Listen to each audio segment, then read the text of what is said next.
कहानी की शुरुआत होती है जॉन नाम के एक छोटे से बच्चे से, जिसके पास एक ऐसी अद्भुत शक्ति थी जो उसे बाकी बच्चों से बिल्कुल अलग बनाती थी। असल में वो हर तरह के जानवर की भाषा समझकर उनसे बातचीत कर सकता था। उसका सबसे खास दोस्त भी एक कुत्ता था, जिसने जॉन को बाकी कुत्तों के बारे में कई चीजें बताई थी। जैसे कुत्ते एक दूसरे के पिछवाड़े को सूंघकर हेलो बोलते हैं, मगर जॉन का इस तरह जानवरों से बातें करना उसके पिता आर्चर को बिल्कुल पसंद नहीं था। उन्हें लगता था कि जैसे जॉन के सर पर किसी बुरी आत्मा का साया है। इसलिए उन्होंने चर्च से फादर को बुलाया ताकि वो जॉन को इस प्रेत आत्मा से छुटकारा दिलवा दें। जब फादर जॉन को उठाकर इधर उधर घुमा रहा था तो उसके कुत्ते ने गुस्से में आकर फादर की टांग पर काट लिया। आखिरकार आर्चर ने इस मुसीबत को जड़ से खत्म करने के लिए कुत्ते को हमेशा के लिए शेल्टर होम भेजने का फैसला किया। उस दिन जॉन आखिरी बार अपने खास साथी को देख रहा था तो उसकी आंखें भर आई। उस दिन के बाद जॉन ने कभी किसी जानवर से बात ना करने की कसम खाई और अपने पिता के नक्शे कदम पर चलने का फैसला किया। इसके कई साल बाद अब जॉन डूलिटल काफी बड़ा हो चुका था। इतने सालों में वो ये तक भूल चुका था कि जानवरों की भी कोई भावनाएं होती हैं, क्योंकि अब उसके मन में जानवरों के लिए कोई इंसानियत नहीं बची थी।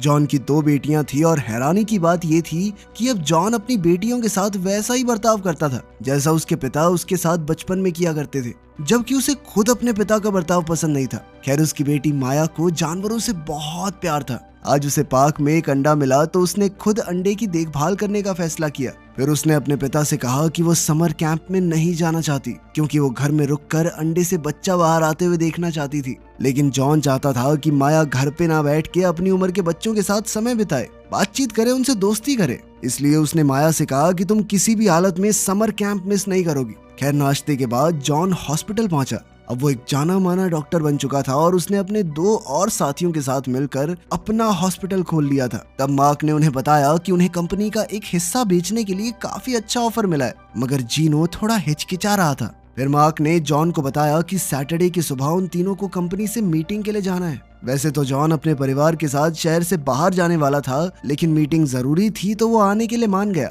असल में उन्होंने फैसला ये किया था कि उसकी पत्नी बच्चों को लेकर ट्रिप पर चली जाएगी और जॉन सैटरडे को मीटिंग खत्म करके उनके पास ही पहुंच जाएगा। खैर, जैसे ही वो ट्रिप के लिए निकलने वाले थे तो माया ने अपने माँ बाप को बताया कि रॉडनी यानी उसका गिनी पिग अपने पिंजरे से भाग गया है। तब जॉन ने उससे वादा किया कि वो रॉडनी को ढूंढकर अपने साथ ही ले आएगा। लेकिन रात के समय अचानक रॉडनी उसके बिस्तर में घुस आया और उसके कंबल से होता हुआ उसकी छाती पर चढ़ गया। अचानक रॉडनी को अपने ऊपर देखकर जॉन बुरी तरह चिल्लाने लगा, मगर जल्द ही उसने खुद को संभाला और फिर रॉडनी को पकड़कर वापस पिंजरे में डाल दिया। खैर, कुछ देर बाद जॉन को हॉस्पिटल से इमरजेंसी कॉल आई और उसे तुरंत हॉस्पिटल पहुंचना पड़ा। खैर, बाद में जब वो घर वापस लौट रहा था तो रास्ते में अचानक एक कुत्ता उसकी गाड़ी से टकराने वाला था, पर जॉन ने ऐन वक्त पर ब्रेक्स लगा दी। पर फिर उसने शीशे से देखा कि कुत्ता जख्मी हो गया था। फिर वो जैसे तैसे उठा और अचानक उसने जॉन को सड़क पर गाड़ी ध्यान से चलाने को कहा। जॉन को कुछ समझ नहीं आया कि ये हुआ क्या और वो चुपचाप घर लौट आया। फिर अगली सुबह वो डॉक्टर कैलवे के साथ होने वाली जरूरी मीटिंग के लिए पहुंचा।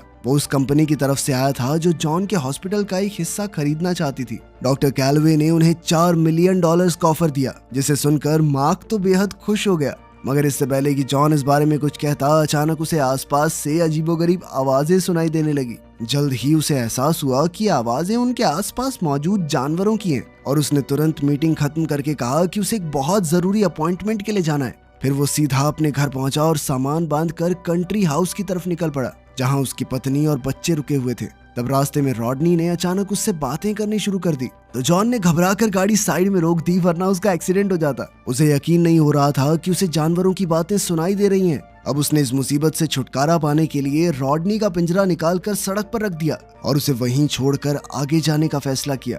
मगर फिर जॉन को माया का भी ख्याल आया और उसे याद आया कि माया को रॉडनी से कितना लगाव है। इसलिए उसने फिर से वापस जाकर रॉडनी को उठाया और उसे रास्ते भर चुप रहने को कहा, वरना इस बार जॉन उसे पक्का सड़क किनारे छोड़ ही देगा। अब उसने रॉडनी का पिंजरा गाड़ी की छत पर बांध दिया और फिर एक लंबा सफर तय करके कंट्री हाउस तक पहुंच गया। तब उसने देखा कि उसके पिता भी वहां आ गए थे। माया तो रॉडनी को देखते ही तुरंत उसके पास दौड़ी, लेकिन इधर जॉन सबके सामने नॉर्मल होने का नाटक कर रहा था, क्योंकि सच तो ये था कि अब हर तरह के जानवर उससे बातें करने लगे थे। खैर, शाम को जॉन सोने जा रहा था और लीजा बाथरूम में थी। तभी अचानक जॉन को एक बार फिर से एक अजीबोगरीब आवाज सुनाई दी जो उसे पुकार रही थी। जॉन ने बालकनी में जाकर देखा कि एक उल्लू उससे मिलने आया था।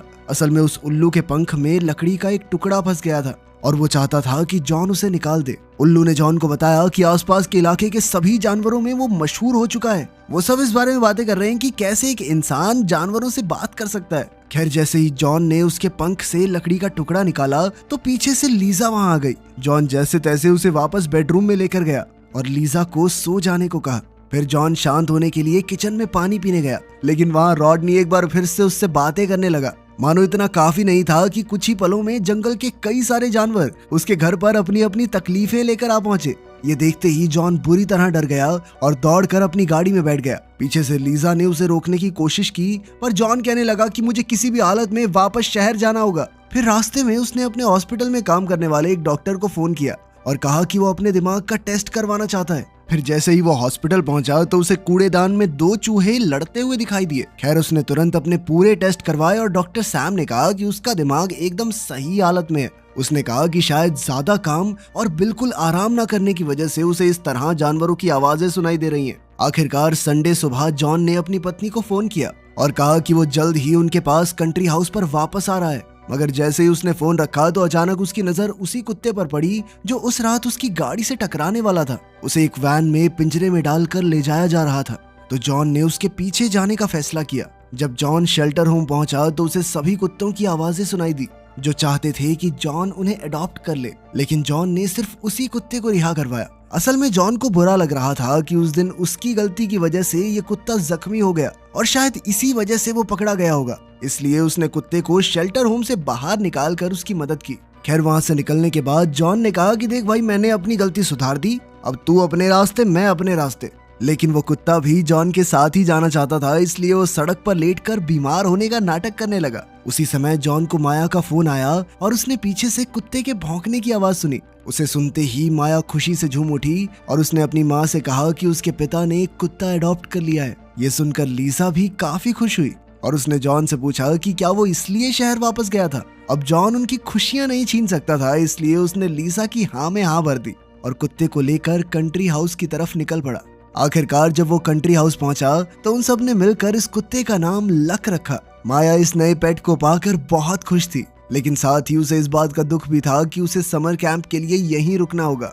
खैर, रात को जॉन लक के साथ घर लौट आया और लीसा और उनकी बड़ी बेटी चार्ली दूसरी गाड़ी में घर आ गए। वहीं दूसरी ओर हम देखते हैं कि उस उल्लू ने जंगल में बाकी जानवरों को भी बता दिया कि कैसे जॉन ने उसकी मदद की। तब बाकी जानवरों ने भी जॉन से मिलने का फैसला किया। उधर जॉन अपने घर पर अपनी पत्नी लीसा के साथ समय बिता रहा था कि अचानक घंटी बजी।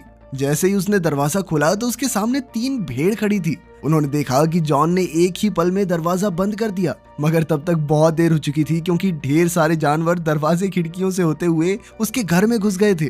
इसी अफरा तफरी में जॉन एक बकरी को अपने घर से निकालने की कोशिश कर रहा था कि तभी उसने चार्ली को बाथरूम में जाते देखा। उसे रोकने के लिए जॉन ने कहा कि अभी अभी लक टॉयलेट में गया था, तो पहले उसे टॉयलेट साफ करना होगा ताकि चार्ली अंदर जा सके। फिर कुछ देर बाद चार्ली बाथरूम में गई तो इतनी ही देर में वो बकरी घर से बाहर चली गई। तभी दरवाजा खुलते ही 3 भेड़ और 2 कुत्ते घर में घुस आए। इसके साथ ही कुछ पक्षी और एक सुअर अंदर आए और जॉन के दरवाजा बंद करने से पहले 2 पेंगुइन्स और 1 मुर्गा भी घर में घुस गया। अब जॉन का घर किसी जू से कम नहीं लग रहा था, इसलिए आखिरकार उसने इन जानवरों की तकलीफें सुनकर इनकी मदद करने का फैसला किया। सबसे पहले उसने एक कबूतर जोड़े में हो रही लड़ाई सुलझवाई। इसके बाद उसने एक बंदर की शराब की लत छोड़ने में मदद की। फिर उसने एक कुत्ते की मदद की जो टेनिस बॉल्स के पीछे पागल हो गया था। इतना काफी नहीं था कि अंत में एक घोड़ा उसके दरवाजे पर आया। ये घोड़ा एक पुलिस वाले के लिए काम करता था और उसे डर था कि जल्द ही उसे काम से निकाल दिया जाएगा क्योंकि उसे धुंधला दिखाई दे रहा था। तब जॉन ने मैग्नीफाइंग ग्लासेस का जुगाड़ करके उसके लिए एक खास चश्मा बनाया जिससे उसे पहले की तरह सब कुछ साफ साफ दिखाई दे। आखिरकार जॉन सभी जानवरों की मदद करके बेहद खुश था, लेकिन तभी वो शराबी बंदर एक नई परेशानी लेकर उसके सामने आ गया। असल में इस बंदर ने शरारत के चक्कर में सर्कस के टाइगर को पिंजरे से आजाद कर दिया था और अब वो टाइगर एक टावर की छत से कूदने वाला था। हालांकि जॉन को टाइगर से बहुत डर लग रहा था, पर फिर भी वो टाइगर की परेशानी का कारण जानने पहुंचा। तब जेकब नाम के उस टाइगर ने जॉन को बताया कि उसके सर में भयंकर दर्द हो रहा है और इस दर्द से छुटकारा पाने के लिए वो कुछ भी करने को तैयार है। ये सुनकर जॉन कहने लगा कि मैं तुम्हारी मदद करने ही आया हूँ, लेकिन सबसे पहले तुम्हें मेरे साथ वापस सर्कस चलना होगा। असल में जॉन जानवरों का डॉक्टर तो था नहीं और ना ही उसे टाइगर्स के बारे में इतनी जानकारी थी, इसलिए उसे रिसर्च करके पता लगाना होगा कि जेकब की बीमारी कैसे ठीक की जाए। फिर अगले दिन हॉस्पिटल में जॉन टाइगर के शरीर के बारे में पढ़ रहा था। तभी मार्क उससे मिलने आया तो जॉन ने उसे बताया कि कल रात उसने कुछ इमरजेंसी पेशेंट्स का इलाज किया तो उसे अपनी जिंदगी के सबसे बेहतरीन दिन याद आ गए। उसने बताया कि जैसे ही मैं कॉलेज से ग्रेजुएट होकर निकला तो मैंने पेशेंट्स का इलाज करना शुरू कर दिया था। हालांकि उस समय वो काफी कम पैसे कमा रहा था, लेकिन तब भी वो हर एक पेशेंट को अपना समझकर उनका इलाज कर पाता। लेकिन मार्क को उसकी बातें समझ नहीं आ रही थी, क्योंकि उसके लिए पैसे से ज्यादा कुछ मायने नहीं रखता था। वो हॉस्पिटल का हिस्सा बेचने वाली डील को लेकर काफी एक्साइटेड था। खैर बाद में टाइगर्स पर रिसर्च करते हुए जॉन ने डॉक्टर फिश नाम के एक जानवरों के डॉक्टर को फोन किया जो टाइगर्स का स्पेशलिस्ट था। जॉन ने उससे कुछ सवाल पूछकर जानकारी हासिल की और फिर शाम को वो जेकब से मिलने सर्कस में पहुंचा। उसने जेकब को बताया कि अब तक मुझे तुम्हारी बीमारी का इलाज नहीं मिल पाया है, पर उसने वादा किया कि वो जल्द ही कोई ना कोई हल जरूर निकाल लेगा। बाद में जब जॉन हॉस्पिटल लौटा तो उसे वही 2 चूहे दिखाई दिए जो कुछ दिन पहले कूड़ेदान में लड़ रहे थे। पर जॉन ने देखा कि इस बार एक चूहा काफी बीमार था और उसे इलाज की सख्त जरूरत थी। अब वो चूहे को कागज के लिफाफे में डालकर इमरजेंसी रूम में ले गया और उसका इलाज शुरू किया।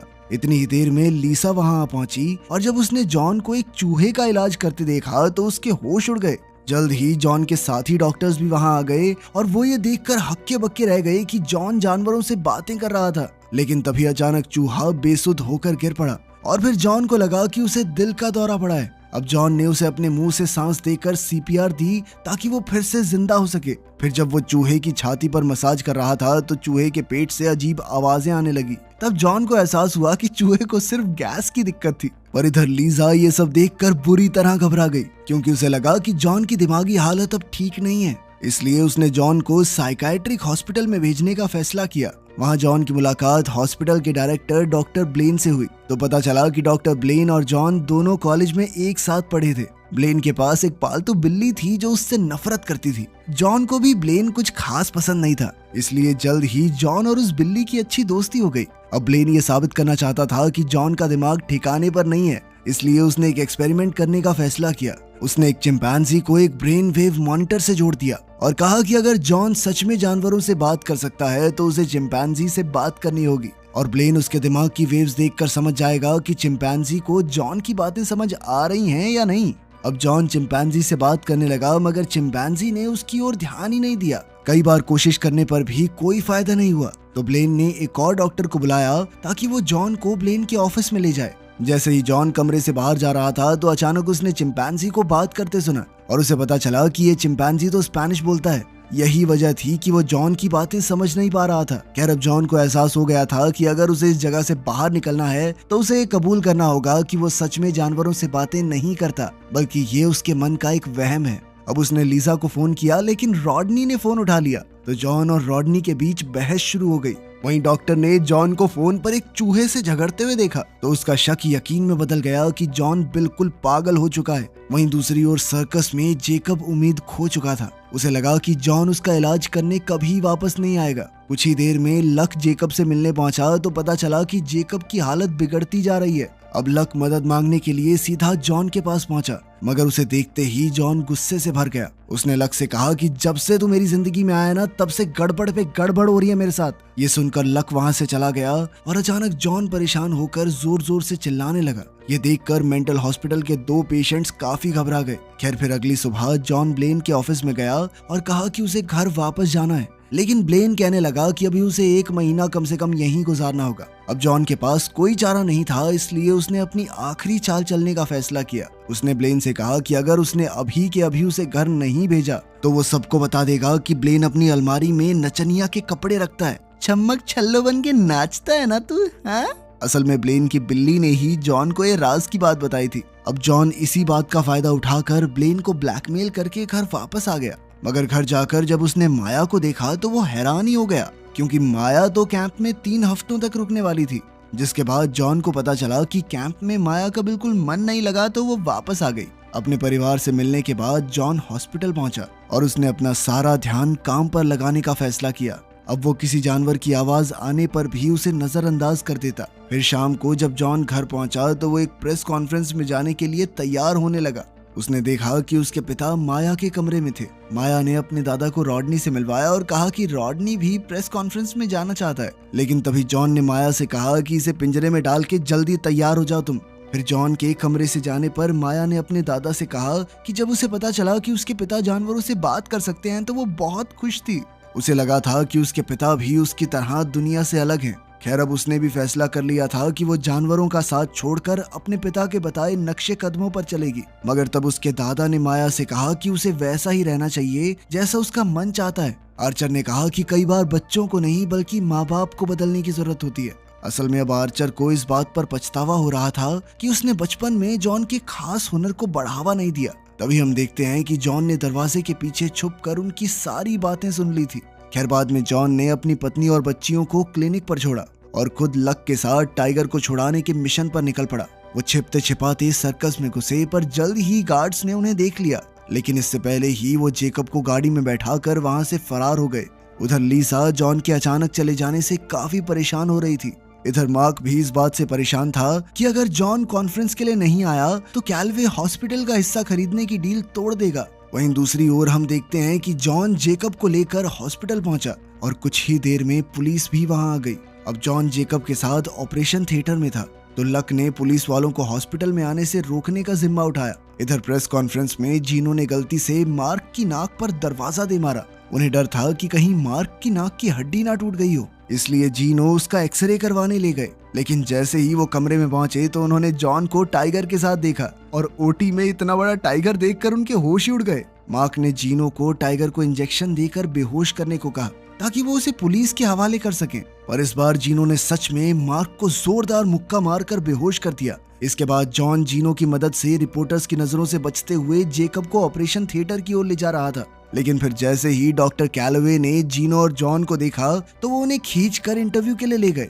इसी दौरान जेकब की नजर सूप में छुपे हुए रॉडनी पर पड़ी और वो उसे खाने के लिए बाहर आ गया। इतने खूंखार टाइगर के सामने आते ही वहां हंगामा हो गया और सभी मेहमान डर के मारे भागने लगे। खैर ऐन वक्त पर जॉन ने सबको शांत करने की कोशिश की और कहा कि जेकब पर इमरजेंसी सर्जरी करनी होगी। वहीं बाहर जेकब को चुराने के जुर्म में पुलिस जॉन को गिरफ्तार करने आ गई थी। लेकिन तभी पुलिस वालों ने देखा कि कई तरह के जानवरों ने हॉस्पिटल को चारों तरफ से घेर लिया था, इसलिए पुलिस चाहकर भी हॉस्पिटल में घुस नहीं पा रही थी। उधर ऑपरेशन थिएटर में जब लीजा ने जॉन को जेकब की सर्जरी करते देखा तो उसे समझ नहीं आया कि आखिर ये सब चल क्या रहा है। उसने एक बार फिर जॉन को मेंटल हॉस्पिटल भेजने का फैसला किया, मगर फिर आर्चर ने लीजा को समझाया कि मेरा बेटा सच में जानवरों से बातें कर सकता है। आर्चर ने बताया कि उसके पास ये हुनर बचपन से है, पर उन्हें इस बात पर कभी यकीन ही नहीं हुआ। पहले उन्हें भी यही लगा था कि जॉन पागल हो चुका है, लेकिन अब आर्चर ने इसका नमूना अपनी आंखों से देख लिया था और वो ये समझ चुका था कि जॉन के पास ये खास शक्ति है। इधर जीनो सर्जरी में जॉन की मदद कर रहा था। जॉन स्ट्रैटेजी के दौरान जेकब को जगाए रखने की पूरी कोशिश कर रहा था। जब लीसा ने देखा तो उसने खुद कमरे में जाकर जेकब का हाथ थाम लिया। आखिरकार जल्द ही सर्जरी पूरी हुई और जेकब को दर्द से छुटकारा मिल गया। जॉन ने सभी मेहमानों को बताया कि जेकब की सर्जरी सफल रही। इसी दौरान मार्क को होश आ गया और वो सीधा डॉक्टर कैलवे के पास पहुंचा। फिर वो दोनों ऑपरेशन थिएटर में आए और कैलवे ने कहा कि वो डील साइन करने के लिए काफी उत्सुक है। पर तब जॉन ने खुलासा किया कि उसने हॉस्पिटल को ना बेचने का फैसला कर लिया था, लेकिन मार्क अब भी अपना हिस्सा बेचने की जिद लगाए बैठा था। पर तभी कबूतरों ने अंदर आकर मार्क और कैलवे के चेहरे पर मेकअप कर दिया और वो दोनों गुस्से में वहां से चले गए। इसके कुछ दिन बाद हम देखते हैं कि माया के कमरे में रखा अंडा फूट गया और उसमें से एक मगरमच्छ का बच्चा निकला। अब लक और रॉडनी के साथ साथ माया ने इसे भी पालने का फैसला किया और वो भी उनके परिवार का हिस्सा बन गया। वीडियो पसंद आई तो लाइक कर देना, चैनल को सब्सक्राइब कर लेना। मिलते हैं अगली वीडियो में।